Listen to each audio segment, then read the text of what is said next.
श्री राम जय जय राम, श्री राम जय जय राम, श्री राम जय जय राम। नारायण समारंभां शंकराचार्य मध्यमाम् अस्मदाचार्य पर्यन्तां वन्दे गुरु परंपरां। श्री गुरुचरण सरोज रज निज मन मुकुर सुधार, वर्णो रघुबर विमल जशु जोदायक फलचार। ओम श्री सीतारामचंद्राभ्यां नमः, उमा महेश्वराभ्यां नमः। ओम श्री एकादशमुखी दक्षिणेश्वर हनुमते नमः। नारद भक्त सूत्र में 84 सूत्र हैं, जिनमें अब आज 7वें सूत्र एवं उसके आगे का वर्णन किया जा रहा है। 7वां सूत्र में देवर्षि नारद कहते हैं, स न कामयमाना निरोध रूपत्वात्। सा माने वो परम प्रेम रूपा भक्ति, कामयमाना सा माने वो भक्ति, निरोध रूपत्वात्, निरोध स्वरूप होने के, निरोध स्वरूप होने से, कामयमाना की कामना को पूर्ण करने के लिए, सकाम ना माने नहीं है, कामयमाना किसी कामना को पूर्ण करने के लिए सकाम नहीं है। कहते हैं वो जो भक्ति है, परम प्रेम रूपा जो भक्ति है, वो निरोध स्वरूप होने से किसी कामना को पूर्ण करने के लिए सकाम नहीं है। अब इसकी व्याख्या बताते हैं कि प्रेम साध्य रूप साधन का फल है। श्रवण आदि प्रेम साधन हैं। प्रेम श्रवण आदि साधन भक्ति के द्वारा साध्य होने पर भी प्रेम साधनीभूता भक्ति को निरोध साधन भक्ति में प्रवेश करने का द्वार है। तो होने पर प्रेम साधनीभूता भक्ति को सकाम नहीं कहा जा सकता, क्योंकि सब प्रकार की फल कामनाओं का त्याग रूप निरोध साधन भक्ति में प्रवेश का द्वार करने का द्वार है। जब फल त्याग ही जिसमें प्रवेश करने का द्वार है, फल को ईश्वरार्पण करना ही जिसका प्राण है, तब वह कदापि सकाम नहीं हो सकती। फल को पाने के उद्देश्य से किया हुआ कर्म ही सकाम होता है। यज्ञादि कर्म फल के उद्देश्य से किए जाते हैं, इसी से सकाम कर्म कहलाते हैं। कामनाओं को पूरी करने के लिए भक्ति करना तो केवल वणिक वृत्ति माने लौकिक व्यवहार है, लौकिक व्यापार है। भगवान ने नृसिंहमूत में प्रकट होकर भक्त प्रहलाद जी से कहा था कि हे बेटा वर मांगो। इस पर प्रहलाद जी ने हाथ जोड़कर उत्तर दिया कि यस्तु आशीष आशास्ति न सभृत्या सवै वणिक। कहते हैं अर्थात हे प्रभु, मैं व्यापारी नहीं हूँ, मैं तो आपका भक्त हूँ।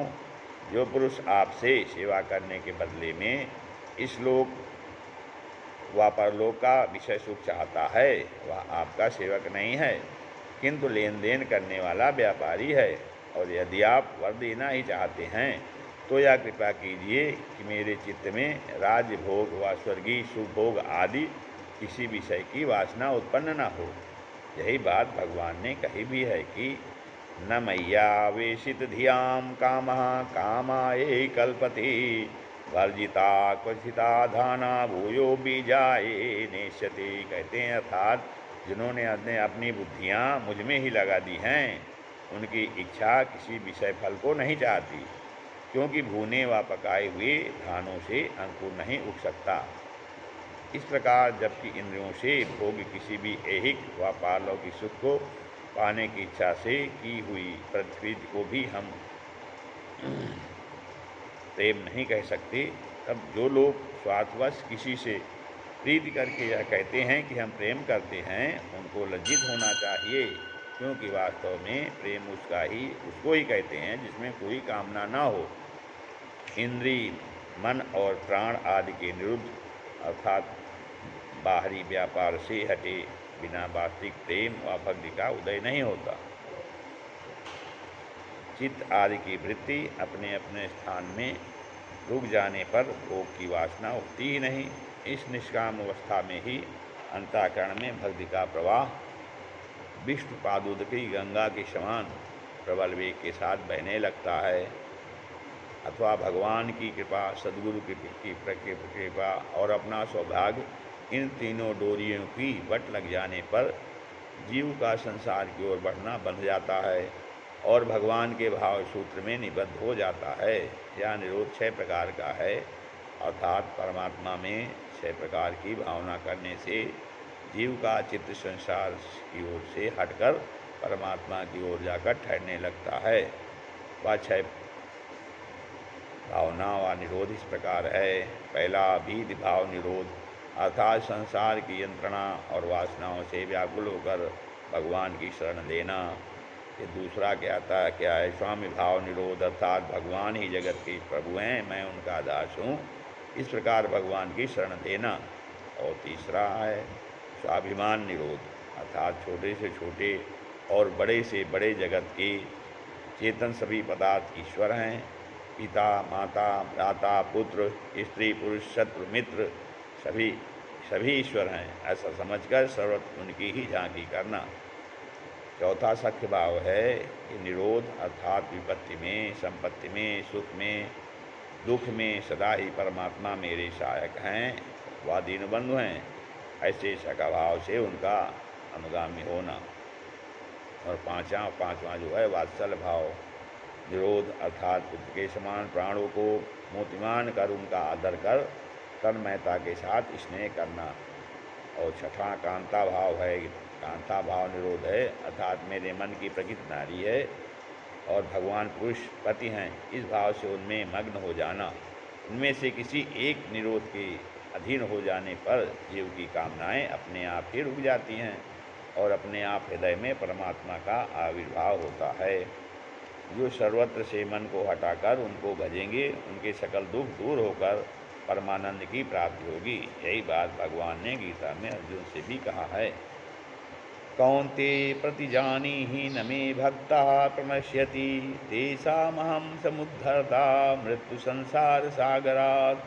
कहते हैं, भगवान कहते हैं कि हे अर्जुन, निश्चय रखो कि मेरा भक्त नष्ट नहीं होता है। न मे भक्ता प्रणश्यति, तुम ये निश्चय जानो, क्योंकि तेषाम अहम समुद्धरता मृत्यु संसार सागरात, मैं अपने भक्तों का मृत्यु संसार सागर से उद्धार करने वाला मैं हूँ। मैं अपने भक्तों का इस मृत्यु संसार सागर से मैं उद्धार करता हूँ। फिर आगे 8वां सूत्र है नारद भक्त सूत्र का, निरोधस्तु लोक वेद व्यापार न्यासः लौकिकानां वैदिकानां च व्यापाराणां कर्मणां न्यासः त्यागा निरोधा इत्युच्यते। निरोधा तो निरोध तो लोक वेद व्यापार नाशा, लौकिक और वैदिक सकल व्यापारों का त्याग है। निरोध तो लौकिक और वैदिक सकल व्यापारों का त्याग है। अंतःकरण और इंद्रियों की सकल वृत्तियों की बाहरी चेष्टा को त्याग देने पर अथवा ईश्वर के शरणागत होकर मनुष्य की अन्य चेष्टाएँ न रहने पर लौकिक व्यवहार या वैदिक व्यवहार किसी कर्म में भी भक्त की प्रवृत्ति नहीं होती। भक्त निष्क्रिय और धर्म अधर्म के अनुष्ठान से रहित होता है।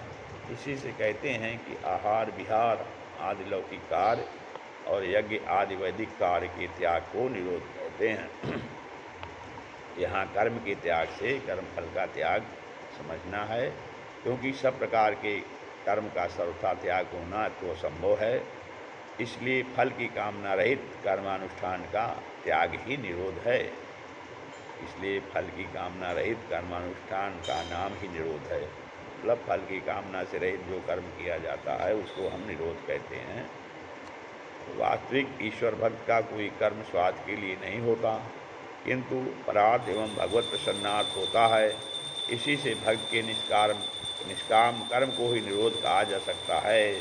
भक्त के निष्काम कर्म को निरोध या त्याग कहा जा सकता है कि कर्मफल की कोई इच्छा नहीं है। तस्मिन् अनन्यता तद निरोधिषु उदासीन चाचा। कहते हैं तस्मिन् प्रेम साधने अनन्यता तन्मयता तद विरोधिषु विशेषु उदासीनता अप्रवृत्ति से निरोध इत्युच्यते। तस्मिन् उस प्रेम साधन में अनन्यता अनन्य भाव से और उस तद विरोधिषु उसके विरोधी विषयों में उदासीनता प्रवृत्त न होना। अब यहाँ बताते हैं कि निरोध शब्द का अर्थ केवल कर्मफल का त्याग ही नहीं है, किंतु प्रेम साधन में अनन्यता और प्रेम साधन के विरोधी विषयों में प्रवृत्त न होना भी है, क्योंकि केवल कर्म फल के त्याग से प्रेम लाभ नहीं हो सकता, किंतु प्रेम को पाने के लिए कर्म फल के त्याग के साथ प्रेम साधन में अनन्यता और इसको विरोधी विषयों में प्रवृत्ति रहित भी होना चाहिए। कर्म फल त्याग का अर्थ यह है कि कर्म का फल भगवान को अर्पण करना। कर्म फल त्याग का अर्थ यह है कि कर्म का फल भगवान को अर्पण करना। यह फलार्पण भी एक कर्म है और इसको आरोप सिद्धा भक्ति में गिना जाता है। जो भक्ति न होकर भी भक्त के लिए एक प्रकार का फल उत्पन्न करके भक्ति के आकार में दिखने लगता है, उस कर्म को ही आरोप सिद्धा भक्ति कहा गया है। ईश्वर को फल का अर्पण करना रूप कर्म स्वयं भक्ति न होकर भी भक्ति के फल चित्त शुद्धि को उत्पन्न करके भक्ति के आकार में दिखने लगता है, इसी से इसको आरोप सिद्धा भक्ति कहते हैं। अब अगला सूत्र भगवान बताते हैं देवर्षि नारद जी कि अन्याश्रयाणाम त्यागो अनन्यता, मतलब अन्याश्रयाणाम अन्येषां सकलानाम आश्रयाणाम त्यागो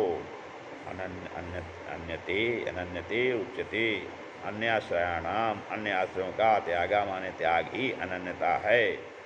अर्थात अनन्यता क्या है कि अन्य आश्रयों का त्याग कर दिया जाए, उसे अनन्यता अनन्य कहते हैं, अनन्यता कहते हैं कि केवल एकमात्र प्रेम साधन श्रवण आदि साधन भक्ति का आश्रय लेकर प्रेम श्रवण आदि भाग जो नवधा भक्ति कहते हैं, श्रवण आदि का साधन आश्रय लेकर उससे अन्य सकल आश्रयों को त्याग देना अनन्यता है। इस कारण अनन्यता शब्द का अर्थ शरणागत होना है। श्री राम जय राम जय जय राम, श्री राम जय राम जय जय राम, श्री राम जय राम जय जय राम।